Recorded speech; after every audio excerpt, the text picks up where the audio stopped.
Valentine's Day. I give Olivia a heart necklace for Valentine's Day. She gives me a messenger bag she's made out of old floppy disks. Very cool how she makes things like that. Earrings out of pieces of circuit boards, dresses out of t-shirts, bags out of old jeans. She's so creative. I tell her she should be an artist someday, but she wants to be a scientist, a geneticist of all things. She wants to find cures for people like her brother, I guess. We make plans for me to finally meet her parents. A Mexican restaurant on Amesfort Avenue near her house on Saturday night. All day long I'm nervous about it. And when I get nervous, my tics come out. I mean, my tics are always there, but they're not like they used to be when I was little. Nothing but a few hard blinks now, the occasional head pull. But when I'm stressed, they get worse, and I'm definitely stressing about meeting her folks. They're waiting inside when I get to the restaurant. The dad gets up and shakes my hand, and the mom gives me a hug. I give Augie a hello fist punch and kiss Olivia on the cheek before I sit down. It's nice to meet you, Justin. We've heard so much about you. Her parents couldn't be nicer. Put me at ease right away. The waiter brings over the menus, and I notice his expression the moment he lays eyes on August. But I pretend not to notice. I guess we're all pretending not to notice things tonight. The waiter, my tics, the way August crushes the tortilla chips on the table and spoons the crumbs into his mouth. I look at Olivia, and she smiles at me. She knows.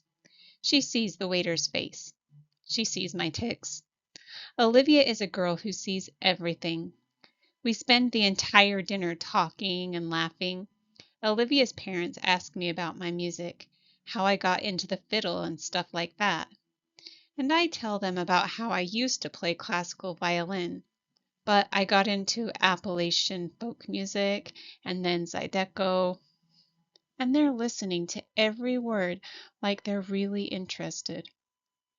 They tell me to let them know the next time my band's playing a gig so they can come listen.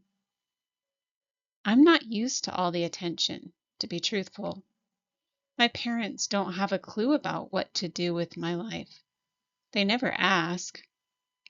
We never talk like this. I don't think they even know I traded my Baroque violin for an 8-string Hardanger fiddle 2 years ago. After dinner, we go back to Olivia's for some ice cream. Their dog greets us at the door. An old dog. Super sweet. She'd thrown up all over the hallway, though. Olivia's mom rushes to get paper towels while the dad picks the dog up like she's a baby. "What's up, old girlie?" he says, and the dog's in heaven, tongue hanging out, tail wagging, legs in the air at awkward angles. "Dad, tell Justin how you got Daisy," says Olivia. "Yeah," says Augie. The dad smiles and sits down in a chair with the dog still cradled in his arms. It's obvious he's told this story lots of times and they all love to hear it. "So, I'm coming home from the subway one day," he says, "and a homeless guy, I've never seen him in this neighborhood before, is pushing this floppy mutt in a stroller, and he comes up to me and says, 'Hey, mister, want to buy my dog?' And without even thinking about it, I say, 'Sure, how much you want?' And he says, 10 bucks. So I give him the $20 I have in my wallet, and he hands me the dog. Justin, I'm telling you, you never smelled anything so bad in your life. She stinks so much I can't even tell you. So I took her right from there to the vet down the street, and then I brought her home." "Didn't even call me first, by the way," Mom interjects as she cleans the floor, "to see if I'm okay with his bringing home some homeless guy's dog." The dog actually looks over at the mom when she says this, like she understands everything everyone is saying about her. She's a happy dog. Like she knows she lucked out that day finding this family. I kind of know how she feels. I like Olivia's family. They laugh a lot. My family's not like this at all. My mom and dad got divorced when I was 4, and they pretty much hate each other. I grew up spending half of every week in my dad's apartment in Chelsea and the other half at my mom's place in Brooklyn Heights. I have a half-brother who's 5 years older than me and barely knows I exist. For as long as I can remember, I felt like my parents could hardly wait for me to be old enough to take care of myself. You can go to the store by yourself. Here's the key to the apartment. It's funny how there's a word like overprotective to describe some parents, but no word that means the opposite. What word do you use to describe parents who don't protect enough? Underprotective? Neglectful? Self-involved?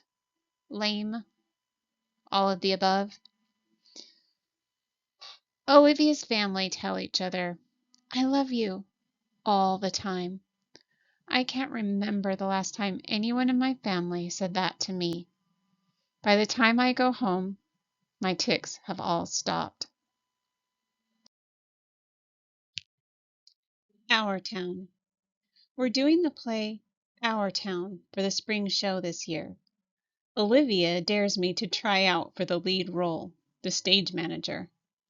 And somehow I get it. Total fluke. Never got any lead roles in anything before. I tell Olivia she brings me good luck. Unfortunately, she doesn't get the female lead Emily gives. The pink-haired girl named Miranda gets it. Olivia gets a bit part and is also the Emily understudy. I'm actually more disappointed than Olivia is. She almost seems relieved. "I don't love people staring at me," she says, which is sort of strange coming from such a pretty girl. A part of me thinks maybe she blew her audition on purpose. The spring show is at the end of April. It's mid-March now, so that's less than 6 weeks to memorize my part, plus rehearsal time, plus practicing with my band, plus finals, plus spending time with Olivia. It's going to be a rough 6 weeks, that's for sure. Mr. Davenport, the drama teacher, is already manic about the whole thing. Will drive us crazy by the time it's over, no doubt. I heard through the grapevine that he'd been planning on doing The Elephant Man, but changed it to Our Town at the last minute, and that change took a week off our rehearsal schedule. Not looking forward to the craziness of the next month and a half. Ladybug. Olivia and I are sitting on her front stoop. She's helping me with my lines. It's a warm March evening, almost like summer. The sky is still bright cyan, but the sun is low and the sidewalks are streaked with long shadows. I'm reciting, "Yes, the sun's come up over 1,000 times.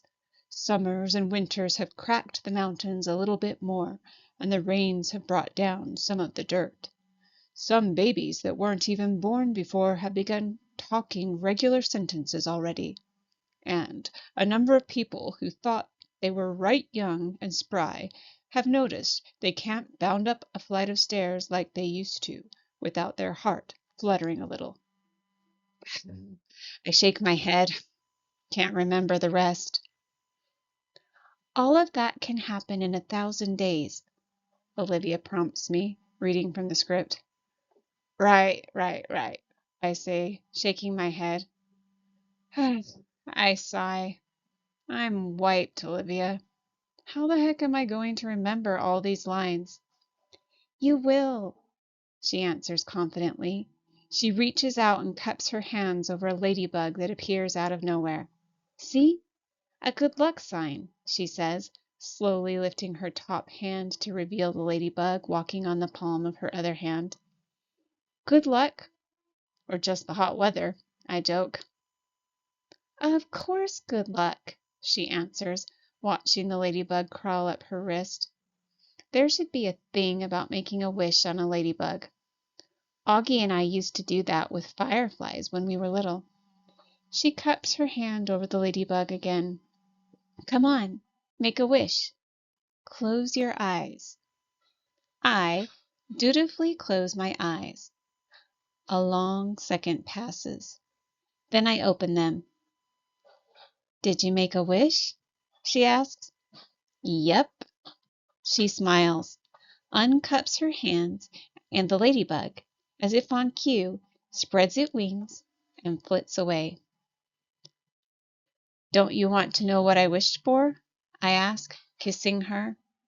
No, she answers shyly, looking up at the sky, which at this very moment is the exact color of her eyes. I made a wish too, she says mysteriously, but she has so many things she could wish for. I have no idea what she's thinking.